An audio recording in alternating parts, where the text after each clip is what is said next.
Masechet Baba Batra, Daf Kafbet.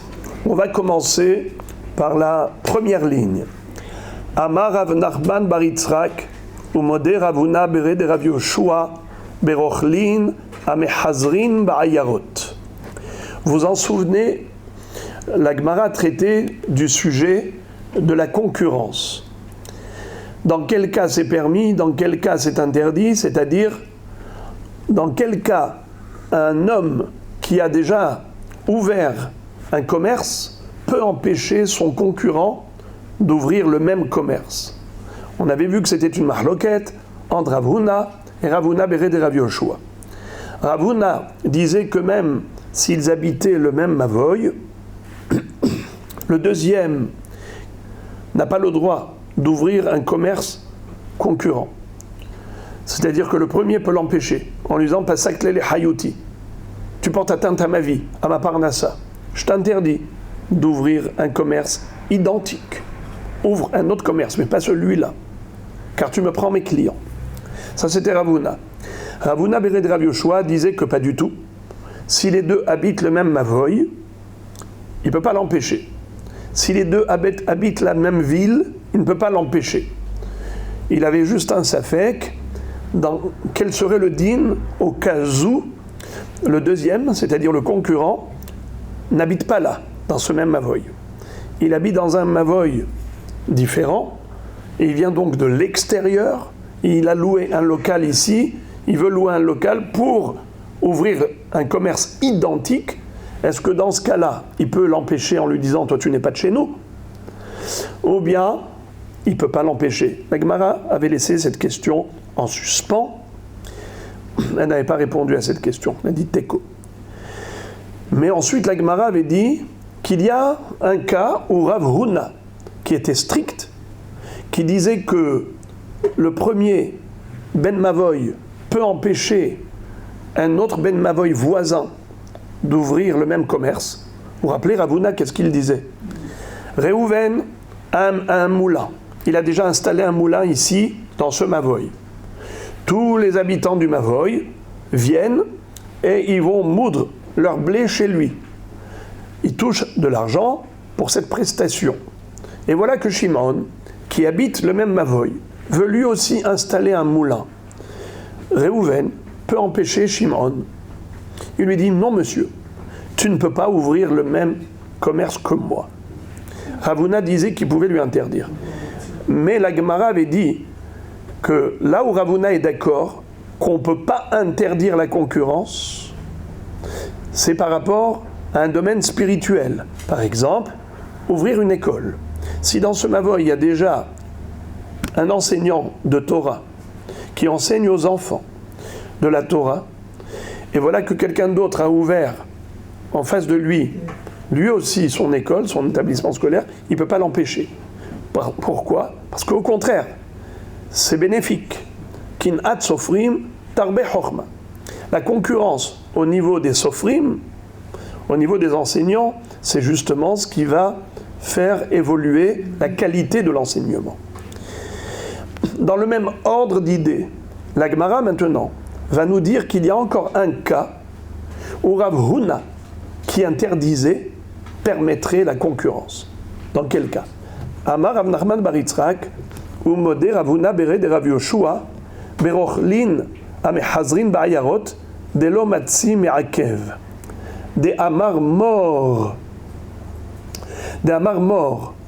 Ezra tiken lahem le Israël, sheyu rochlin mechazerin ba'ayarot, kede sheyu tarshitin metzuin ibnot Israël. Alors, excusez-moi, j'ai dit Rav Huna, c'est Rav Huna Bered Rav Yoshua, qui lui avait dit que quelqu'un qui vient d'une autre ville, on peut l'empêcher. Pas seulement Rav Huna interdit, mais même Rav Huna Bered Rav Yoshua, qui était permissif lorsque les deux voisins habitaient le même mavoy, mais il interdisait tout de même la concurrence étrangère. C'est-à-dire qu'un étranger d'une autre ville vienne s'installer ici pour ouvrir le même commerce, eh bien il peut lui interdire. Il lui dit « Ma pitom, tu portes atteinte à ma parnassa. Tu n'habites pas là, pars d'ici. » C'est vrai, mais pas dans tous les cas de figure. Dans quel cas il serait d'accord? C'est par rapport aux tarshitim, les produits cosmétiques. Les produits cosmétiques, les marchands ambulants qui vendent des produits comme cela pour les femmes et qui font le tour des villes pour vendre aux femmes d'Israël, eh bien c'est permis. Regardez.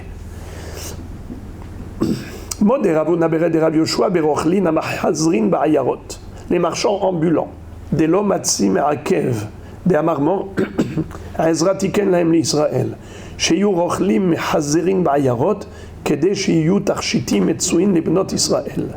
C'est-à-dire, les produits cosmétiques, c'est tellement important pour que les femmes d'Israël puissent plaire à leur mari, que Ezra a institué que personne ne puisse empêcher les marchands ambulants qui vendent toutes sortes de parfums, de bijoux et des produits cosmétiques, de maquillage aux femmes d'Israël. Personne ne peut leur dire « Eh oh, moi j'ai ma boutique ici de produits cosmétiques, partez de là ». Ils ont le droit de tourner et de continuer leur vente dans cette ville. Ils ne peuvent que vendre en tant que marchands ambulants, mais pas de s'installer ici, car eux, ils n'habitent pas cette ville, ils viennent de l'étranger. Et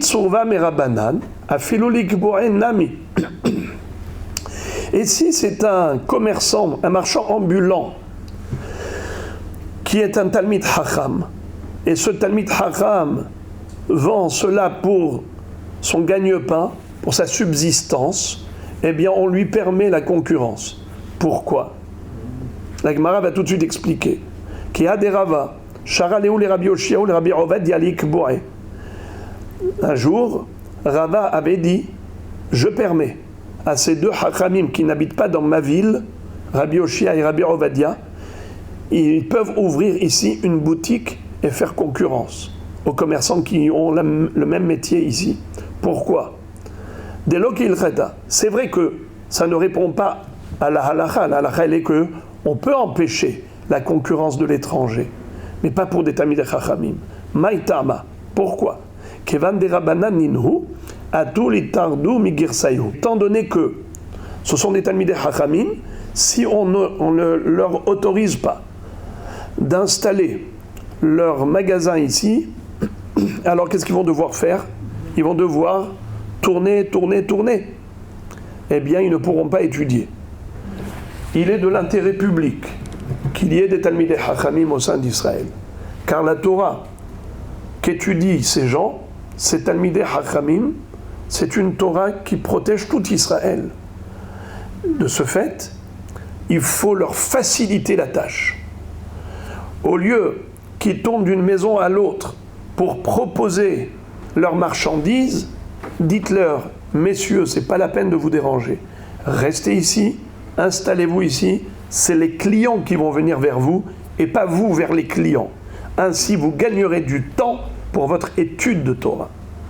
Voyez-vous comment Israël, le peuple juif, prend à cœur le souci de l'étude de la Torah des Talmidei Chachamim.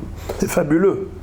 Tout le Shevet Lévi, c'était la tribu des étudiants de Torah. Et qui est-ce qui leur donnait la parnassa au Shevet Lévi? Tout Israël. On leur donne le Maaser Rishon, la Teruma au Kohen, le Maaser Rishon au Lévi. Qu'est-ce qu'ils ont, eux? Ils n'ont pas de terrain agricole.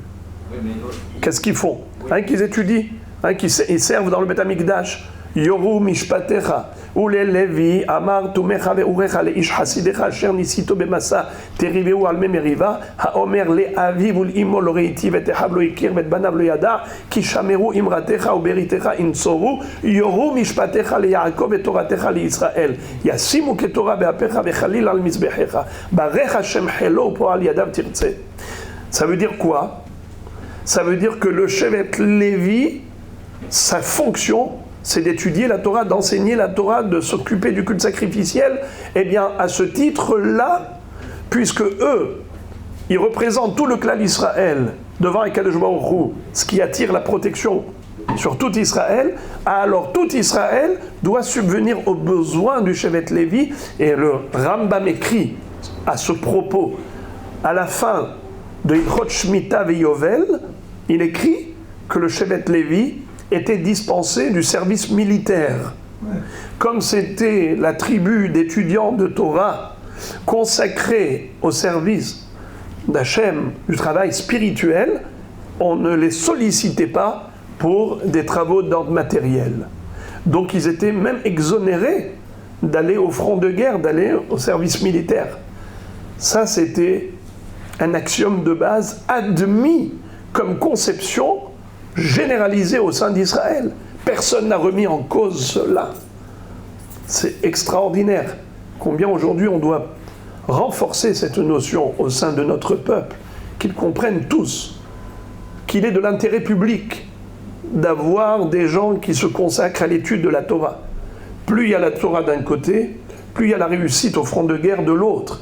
Les militaires réussissent grâce aux étudiants de Torah. C'est une complémentarité et non une adversité. La Gemara raconte une histoire très émouvante. Anhu, ça c'est la première histoire, elle n'est pas très émouvante, mais la deuxième. Anhu dikulae, daitu diklae le Bavel.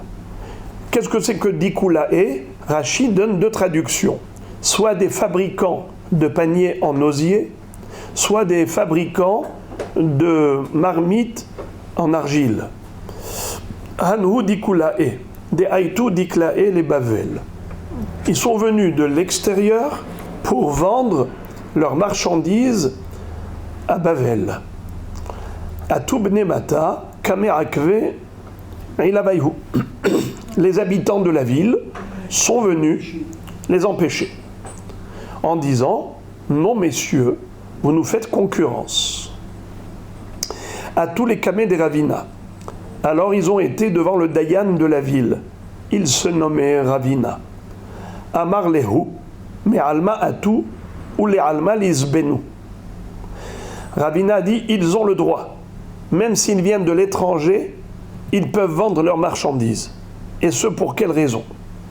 Car ils ne vendent pas uniquement aux habitants locaux, ils vendent aussi aux gens de l'étranger. C'est-à-dire, tout de suite Agmara s'explique. Vehanemile beyoma de shuka. Aval blo yoma de shuka lo. C'est-à-dire, c'était une ville où il y avait la foire. C'est-à-dire qu'on fixait des jours de foire, des jours de marché. Et ce marché public attirait tous les habitants des villes voisines. C'est-à-dire que de partout, on venait le jour J pour le grand marché, la grande foire. Comme tous les commerçants des villes voisines venaient, il y avait aussi les acheteurs, les clients qui venaient de partout. Alors, quel est le raisonnement? Le raisonnement est très simple, dit Ravina. C'est vrai qu'ils sont venus de l'étranger, ces commerçants, mais il y a aussi des clients de l'étranger. Alors, les commerçants de l'étranger vendent aux clients de l'étranger, et les commerçants locaux vendent aux clients locaux. Tu ne peux pas avoir le beurre et l'argent du beurre, avoir que des clients de l'étranger et pas des commerçants de l'étranger. C'est-à-dire que dans ce cas, on considère qu'il n'y a pas une concurrence qui porte atteinte à ceux qui habitaient déjà ici. Parce que ceux qui viennent de l'étranger vendent aussi aux étrangers. Mais alma a tout, les alma zavnu. Ok? Ensuite, la Gemara dit, c'est uniquement le jour du marché. Mais ils n'ont pas le droit, pour autant, de vendre un autre jour. Ou bien, également, deuxième restriction, c'est qu'ils ne peuvent vendre que dans le marché même. Mais ils n'ont pas le droit de devenir des marchands ambulants. Il ne faut pas qu'ils profitent de leur présence dans cette ville en disant, puisque on a le droit de vendre au marché, le jour J, eh bien, on va faire le tour de toutes les maisons. Non, parce que dans ce cas-là, tu portes atteinte à la parnassa des commerçants locaux. Car les habitants de cette ville, où est-ce qu'ils vont? Ils vont acheter généralement chez les commerçants locaux. Si toi, commerçant étranger, tu viens, tu fais le tour de toutes les maisons, alors dans ce cas-là, tu portes atteinte directement à la parnassa des commerçants locaux. Tu ne peux vendre qu'au marché. Car au marché, qu'est-ce que je dis ? Toi, tu viens de l'étranger, tes clients aussi sont étrangers. Alors tout va bien. Histoire similaire. Hanhu Ammorae, de Aitu Amra le Pumnahara. Il était une fois des commerçants qui vendaient de la laine. Et ils ont apporté de la laine et ils l'ont déposée où ? Au bord du fleuve, sur le quai. Certainement qu'ils ont apporté cela en bateau. Et ils ont déchargé leurs marchandises, c'est-à-dire toute leur laine, et ils l'ont déchargé sur le quai. Atou bene mata kamerakve et labayhu. Les habitants de la ville, c'est-à-dire les commerçants qui vendaient de la laine dans cette ville, ils sont venus les empêcher. Ils leur ont dit, vous restez ici, vous rentrez chez vous. Vous n'allez pas vendre chez nous dans notre ville. Retournez chez vous. Ils ont dit, on va aller voir le Dayan. À tous les camés des Rav Kahana. C'était Rav Kahana le Dayan. Amar lehu, dinahu de me'akve alayhu. Et il leur a dit, qu'est-ce que je peux faire ? C'est pas le jour du marché, où les gens arrivent de toutes parts. Il n'y a que les habitants locaux. Et vous êtes des commerçants de l'extérieur. Vous ne pouvez pas leur faire concurrence, car vous n'habitez pas dans cette ville. Ils ont le droit de vous empêcher. Alors ils ont dit, Amrou le Itlan Ashraï, c'est-à-dire, nous, on a déjà vendu de la laine à des gens d'ici, et ils nous doivent de l'argent parce qu'on a vendu à crédit. Nous, on ne peut pas partir aujourd'hui. Si on s'en va, ils ne vont pas nous payer. On est obligé d'aller leur réclamer notre dû. Et ça prend quelques jours. D'accord ? Jusqu'à ce qu'on va retrouver nos clients qui nous payent. Alors, qu'est-ce que leur dit Rav Kahana ? Amarleu zilu zabnu shi'ur hayutaychu ade akritu ashray detrouve azlitu. Rav Kahana leur a dit, étant donné que vous avez besoin de survivre pendant ces 3-4 jours, le temps que vous puissiez vous faire rembourser, vous faire payer. Les gens doivent vous régler la marchandise qu'ils ont achetée à crédit. Et pendant ce temps-là, vous aussi, il vous faut de l'argent pour acheter à manger. Comment vous allez payer l'hôtel, le restaurant pendant que vous êtes là ? Alors vous pouvez vendre juste de quoi survivre, de quoi payer le restaurant et l'hôtel. Shi'ur hayutaychu, pas plus. Et une fois que vous êtes fait rembourser, que les gens vous ont réglé, vous partez d'ici. Et maintenant, une histoire très dure. Rav Dimi Minehardea a été grogrot bisfina.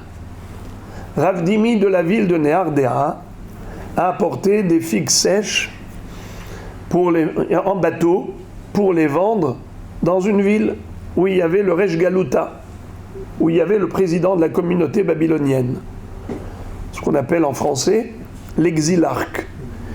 Alors Rav Dimi de la ville de Nehardea, quand il a apporté en bateau ces figues sèches pour les vendre ici dans cette ville, Amar le Resh Galuta le Rava Pokhaze, Itsurva Merabananu Nakit le Shuka. C'est extraordinaire. Ils avaient l'habitude, pour soutenir les Talmidei Chachamim, carrément leur donner l'exclusivité du marché. Vous entendez ? Si par exemple, Rav Dimi Nehardea, c'est un Talmid Chacham, le Resh Galuta, le président de la communauté, a dit à Rava, vérifie si c'est un Talmid Chacham, et si c'est le cas, tu interdis à tous les primeurs de vendre des figues sèches tant que lui est là. Que lui d'abord liquide sa marchandise, et après ils continueront de vendre leur marchandise. Mais en attendant, on lui offre l'exclusivité. Vous imaginez quel kavod ils avaient pour les étudiants de Torah. C'est Hatsoum, c'est extraordinaire. Amar le Rava le Rabada bar Abba, Puktahe le Bekankene. Rava, au lieu d'aller lui-même pour vérifier si Rav Dimi était un Talmid Chacham ou pas, il a envoyé Rav Adda bar Abba. Où il y a ceux qui disent que c'est Rav Adda bar Ahava. Ça dépend des versions. Il lui a dit, va sentir l'odeur de son tonneau. Tahele bekankane, c'est une expression. Quand vous voulez savoir si dans un fût il y avait du vin ou du whisky, eh bien, si on était... comment vous dites ? L'odeur. Avec l'odeur, on pouvait savoir. Un testeur pouvait, avec l'odeur, vous dire qu'est-ce qu'il y avait dans ce tonneau. Est-ce que c'était de la bourra, du whisky, du vin ? Taele bekankane, avec l'odeur. Ou bien il pouvait savoir si c'était du vinaigre. Parce que le vin qui a tourné au vinaigre aussi, ça a une autre odeur. Donc même un tonneau vide, rien qu'avec l'odeur, il peut savoir qu'est-ce qu'il y avait dedans. C'est une expression employée pour dire, va voir si c'est un Talmid Chacham. Va sentir, va flairer son odeur.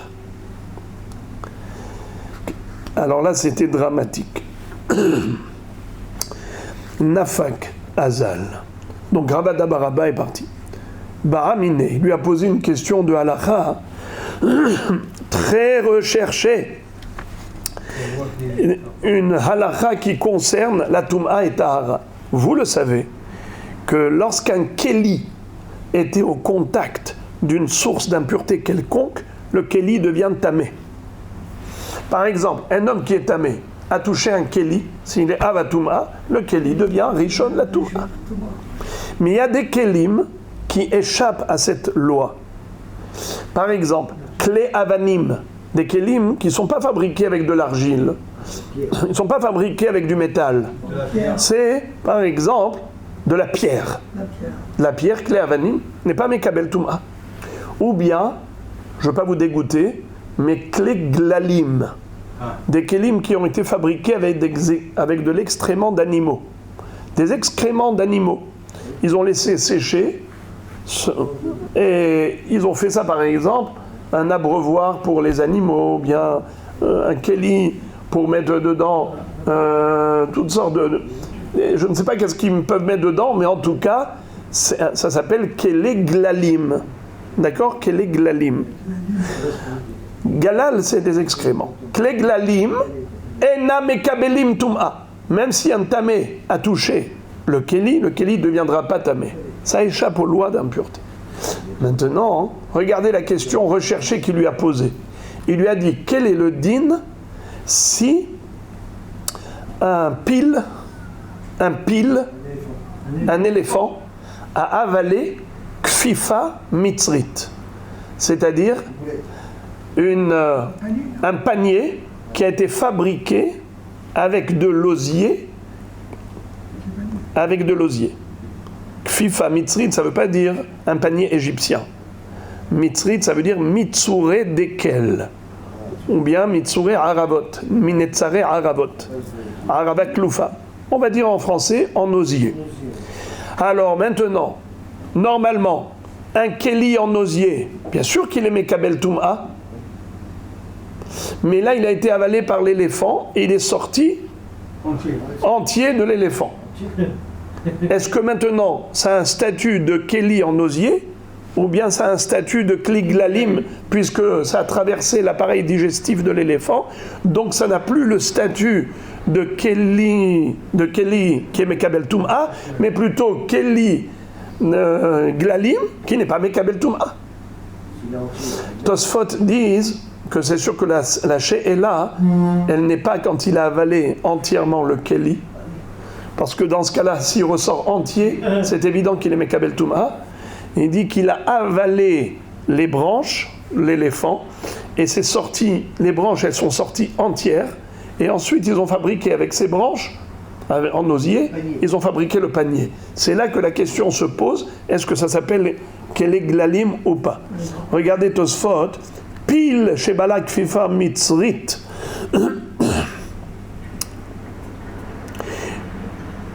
כל הכלים יורדים מטומאה במחשבה נועלים מטומאה אלא בשינוי מעשה וכאמר לא צריך דבלה הוצין ועבדין הוא כפיפה.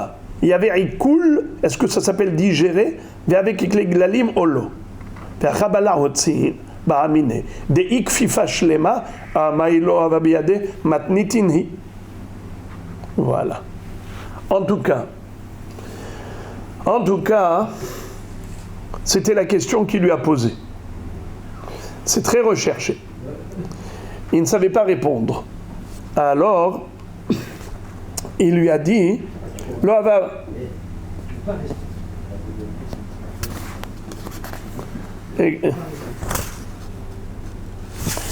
alors, pile chez Balak Fifa Mitzrin, Baramine, pile chez Balak Fifa Mitzrin, Vekia, Derech Betarei, Mahu, Lohavabiade. Il n'avait pas la réponse.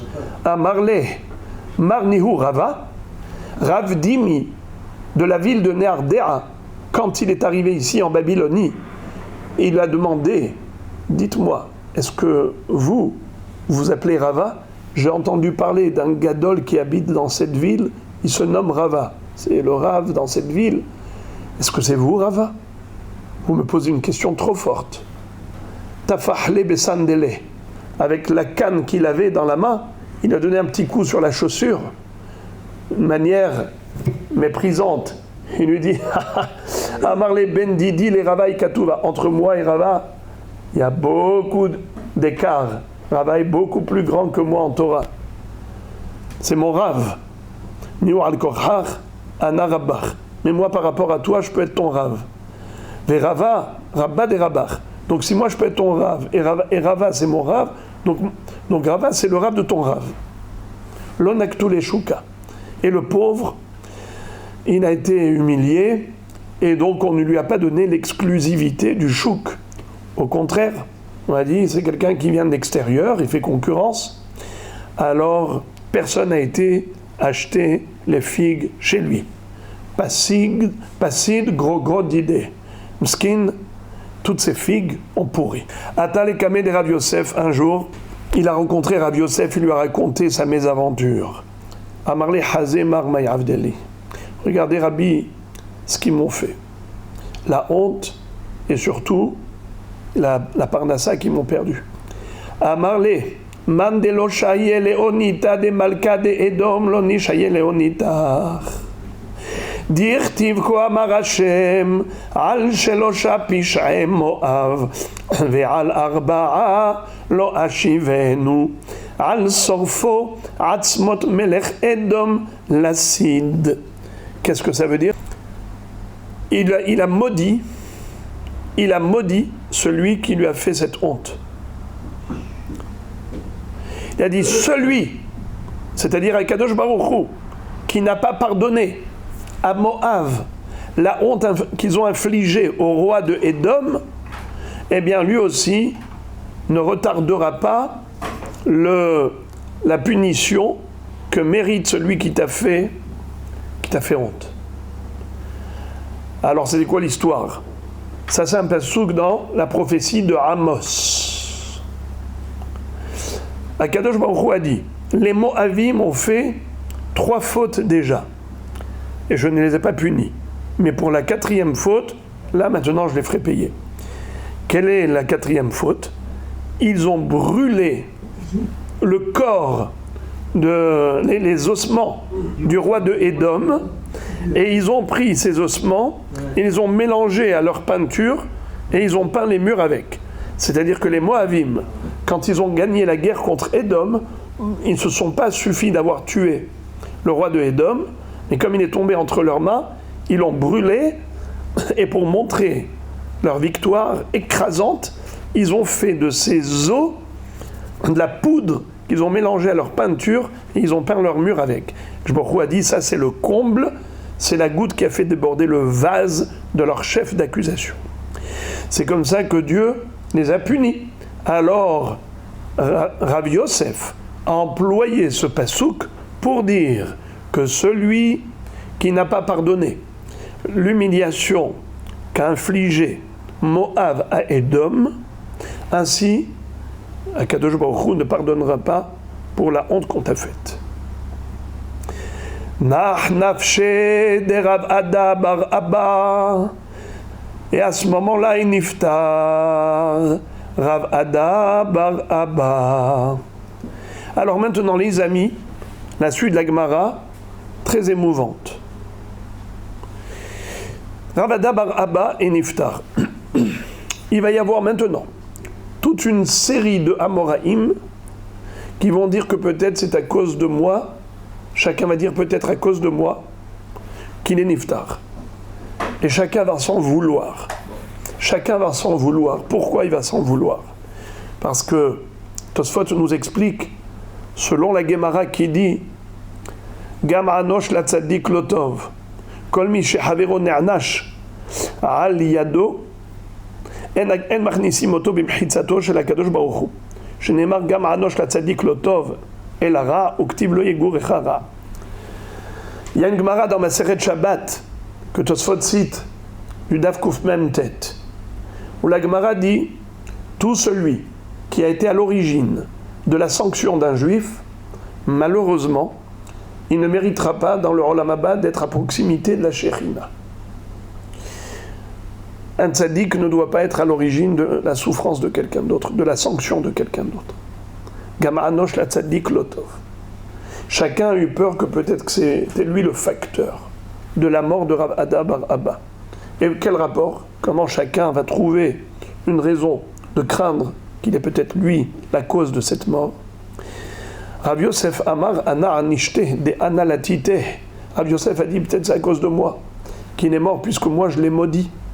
J'ai dit que celui qui a pris vengeance au profit du roi de Édom, du roi de Moab, eh bien aussi réclamera ta vengeance. Il s'en voulait. Rav Dimi de Nerdea Amar Ana Anishte, de Hafsid Grodidi. Rav Dimi de Nerdea a dit peut-être c'est à cause de moi qu'il est mort. Parce que je lui en ai voulu, qu'à cause de lui j'ai perdu mes figues. Abaye Amar Ana Anishte de Amar Leoule Rabanan Ademi Garmi tu Garme be Abaye tu Ichlo Bisra Shamina be Rava. Lui Ravada bar Abba était l'élève de Rava. Et vous savez que Abaye et Rava étaient deux Havirim contemporains, chacun avait sa yeshiva. Rav Ada bar Abba faisait courir le bruit, comme quoi la yeshiva de Rava, le cours de Rava est bien meilleur que le cours de Abaye. Et il disait aux élèves de Abaye, au lieu d'aller écouter le cours de Abaye, venez écouter le cours de Rava. Et comment il s'exprimait? Il disait comme ça. Au lieu d'aller essayer de gratter les os de Abaye, venez manger de la viande grasse chez Rava. C'est-à-dire, quelqu'un qui a de la viande grasse, il n'a pas besoin de faire des efforts pour manger. C'est facile. Il y a de la viande. Il mâche et il mange. Alors que quand vous n'avez que des os, vous cherchez quoi manger, vous grattez les miettes qu'il y a sur l'os, vous cassez l'os, vous cherchez la moelle qui est dedans, ça veut dire que vous trouvez difficilement quelque chose à manger. La même chose, il leur dit, Abaye, c'est trop difficile à comprendre ces cours, vous devez vous casser les dents. Alors que chez Rava, c'est du travail mâché. Venez, vous comprendrez tout de suite les choses clairement. Alors Abaye, il a entendu ça, ça lui a fait beaucoup de peine. Il a dit, je crains fort que le chagrin qu'il m'a causé, il m'a démoralisé, c'est peut-être à cause de ça que Akadosh Baruch Hu l'a pris prématurément de ce monde, et je m'en veux. Rava Amar Ana Anishte. Rava a dit peut-être c'est à cause de moi. Pourquoi? Parce qu'il y a eu une histoire même avec Rava qui était son maître. De Kiava Azil betabaha le mishkal umtsa. Amar leu le tabahe an ana shakil nabisra mikame shamae de Rava. De ana adif namine. C'est-à-dire, lorsque Rava envoyait son shamash à la boucherie pour acheter de la viande, et il faisait la queue à la boucherie, Rav Ada bar Abba arrivait, il disait au boucher, moi je suis plus hacham que le shamash de Rava. Ah, ouais. Alors je crois que j'ai priorité. Donc c'était un manque de kavod pour Rava. Rava, quand il a entendu ça, alors que lui il avait déjà envoyé son shamash, il était un peu pincé, un peu froissé. car le Shamash lui a raconté. Alors il a dit peut-être que c'est parce que il m'a chagriné, que Akadosh Baruch Hu l'a pris prématurément, je m'en veux. Rav Nachman bar Yitzhak Amar Ana Anishte. Rav Nachman bar Yitzhak a dit peut-être que c'est moi qui suis la cause de sa mort prématurée. Pourquoi? Il y a eu encore une histoire avec lui. Des Rav Nachman bar Yitzhak, Reshkala Hava. Rav Nachman bar Yitzhak, c'était lui le grand orateur pendant les Shabbatot. Tous les Shabbats, il faisait une dracha de halacha et ainsi de suite. Et Kol Yoma Mikame de Neron le Kala Marhit Bade Rav Adda bar Abba Lishmate. C'est-à-dire, avant que Rav Nachman bar Yitzhak s'adresse au public, d'abord, il révisait tout le sujet avec Rav Adda bar Abba. Car il est très difficile de s'adresser au public si on n'a pas le sujet bien maîtrisé. On a le trac. Alors que quand on a d'abord révisé avec un particulier en privé, une fois qu'on maîtrise, c'est facile. Et qu'est-ce qui s'est passé un jour? Adar Aïn lekala Yoma, Naktua Rav Papa veravuna bered Rav Yoshua le Rav Adda bar Abba. Un jour, Rav Papa et Ravuna bered Rav Yoshua, ils ont attrapé, comment il s'appelle? Rav Adda bar Abba. Ils l'ont croisé en route. Ils lui ont dit, écoute, nous on a raté le Siyum. Mishum delo avu be Siyuma. Il leur a dit, on n'a pas entendu ce qu'a dit Rav Nachman bar Yitzhak dans la dracha du Siyum. C'est-à-dire quand dans les drachot, avant les fêtes, ils étudiaient les halachot des korbanot. Alors, ils lui ont dit, on a raté un petit cours. Elle est à la fin du cours. Il vous a enseigné le cours de Maaser Behema. Est-ce que vous voulez bien, est-ce que tu veux bien nous répéter ce qu'il a dit? Alors lui qui connaissait le sujet, il leur a répété. Amarleu achi amarava ve'achi amarava. Ade achi nagale. Qui est-ce qu'il attendait au Beth Midrash? Rav Nachman bar Yitzhak. Pourquoi il attendait? Pour réviser, préparer avec lui le cours. Et les Hakramim me disent, mais qu'est-ce qui se passe? Rabbi, pourquoi vous ne commencez pas le shiur? Ade achi nagale le Rav Nachman bar Yitzhak. Velo ate Rav Adda bar Abba. Amroulé Rabbanan et Rav Nachman bar Yitzhak. Alors les élèves ont dit à Rav Nachman bar Yitzhak, Koum, des Nagalan. Rabbi, commencez le shiur. Il se fait tard. La Mayativmar, pourquoi vous restez inactif? Donnez le shiur, on vous attend, Rabbi. Amar Lehu, il leur a dit, Yativna vekanatarna le arse de Rav Adda bar Abba. Il leur a dit, j'attends le cercueil de Rav Adda bar Abba. Et en effet, on a entendu qu'il est niftar. Et la Gemara conclut en disant Mistabra de Rav Nachman bar Yitzhak Anshe. Il semblerait que c'est lui qui a été le facteur déclenchant de la mort prématurée de Rav Adda bar Abba. C'est lui certainement qui était responsable, puisque en effet c'est ce qui s'est passé concrètement. Et donc en tout cas, on apprend de cette histoire beaucoup de choses par rapport au Ben Adam Lahavero. Terminons avec une bonne note quand même. Be'azrat Hashem itbarach, qu'on puisse être metaken tous les inyanim de Ben Adam Lamakom, Ben Adam Lahavero pour mériter le binyan Bet Hamikdash Bekaron.